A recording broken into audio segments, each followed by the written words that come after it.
বউ পাঠিয়ে দিয়েছি বাপের বাড়িতে। আজকে যাব অনেক দূরে। মাস্কটা লাগাইছি ধুলাবালুর কারণে, একটা টুপি লাগাইলাম যাতে ঠান্ডা না লাগে। যাত্রী উঠতে গেছে একটা, পরে যাত্রী লিয়ে যাইতেছি গাউসিয়ার দিকে। এমনিও তো আমি গাউসিয়া যাইতে আছি। পরে গাউসিয়া যাত্রী নামায় এখন রওনা দিছি। আমার পেছনে সুন্দর সুন্দর দৃশ্য, গাড়ি যাইতাছে অপর লাইন দিয়া, আর মাঝখানে কাজ বাকি রয়েছে, রাস্তার কাম চলতেছে। পরে অর্ধেক রাস্তার মধ্যে লাঞ্চ করতাছি, খাইতাছি, পেটে কুদা লাগিয়া গেছে গা, এটার লাগিয়া খায়া লইলাম আগে। পরে খাওয়া দাওয়া করে আবার গাড়ি তুলতে গেছি।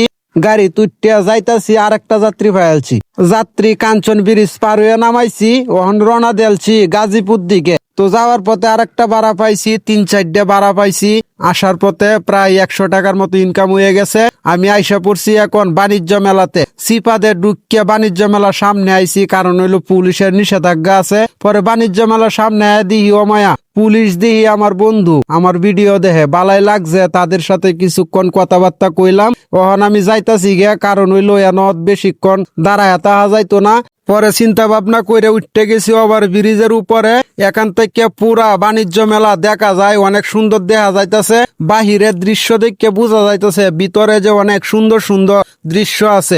ওভার ব্রিজের উপরে উঠছি, এটা দিয়ে গাড়ি ঘোড়া চলাচল করে না, এখনো রানিং হইছে না। পরে ভিডিও বানায় আমি ওভার ব্রিজের উপর দিয়ে আইসা রাস্তা তুলতে গেছি। অনেকটা আওয়ার পরে গাড়ির শ্বাস পুরাই গেছে গা, আর এক গাড়ি দেহন বাইন্ধে নেওয়ার লাগবো। আর এক গাড়ির মধ্যে বানতাছি, বাইন্ধেয়া আমি উঠতে গেছি আর এক রিক্সায়। এখন যাইতাছে 100 টাকা ইনকাম করছিলাম যাওয়ার পথে, এখন 200 টাকা দিয়ে নিতাছি গ্যারেজে। ধন্যবাদ সবাইকে।